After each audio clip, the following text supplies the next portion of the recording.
Hello అండి, నమస్తే. ఎలా ఉన్నారు అందరూ? నేను మీ అనూష.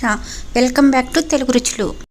ఈరోజు చాలా సింపుల్ స్నాక్ని ఇంట్లో ఎంత ఈజీగా ప్రిపేర్ చేసుకోవచ్చో చూద్దామండి. స్వీట్ కార్న్తో రెసిపీస్ అంటే చిన్నపిల్లలు అయితే ఎగిరి గంతేస్తారు కదా, అంత టేస్టీగా ఉంటుంది, అంత హెల్దీ కూడా. ముందుగా దానికోసం అని చెప్పేసి స్టవ్ పైన ఒక ప్యాన్ పెట్టుకొని అందులో ఒక స్పూన్ బటర్ వేసుకోవాలి.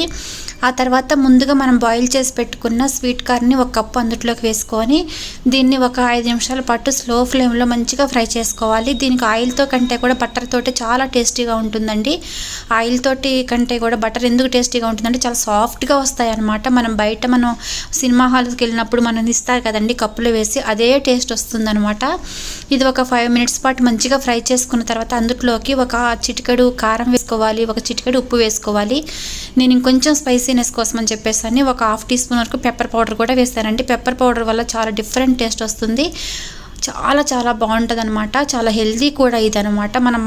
మనం ఇట్లా ఇస్తాం కదా మొక్కజొన్నలు ఉడకబెట్టేసి, కానీ ఇట్లా చాట్లాగా చేసి ఇవ్వండి, అందరూ ఎంజాయ్ చేస్తారు. ఆ తర్వాత అందులోకి ఒక 1/2 చెక్క వరకు నిమ్మరసం పిండుకున్నాను. కొంచెం పుల్ల పుల్లగా కారం కారంగా ఉప్పుగా సూపర్గా ఉంటుందండి. అసలు అది చెప్పడానికి నాకు అసలు నోట్లో నీళ్ళు ఊరిపోతుంది అనమాట, అంత టేస్టీగా ఉంటుంది.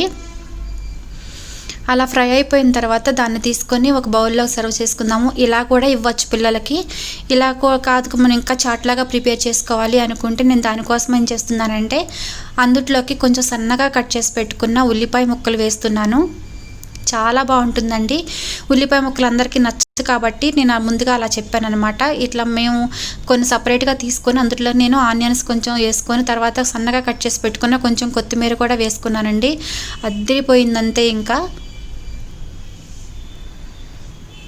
మీరు ఈ టేస్ట్ని అస్సలు మిస్ అవ్వద్దండి, చాలా చాలా బాగుంటుంది. తప్పకుండా ఈ రెసిపీని ట్రై చేయండి. మరిన్ని హెల్తీ అండ్ టేస్టీ రెసిపీస్ కోసం తెలుగు రుచులు ఛానల్ సబ్స్క్రైబ్ చేయండి, లైక్ చేయండి, షేర్ చేయండి, కామెంట్ చేయండి.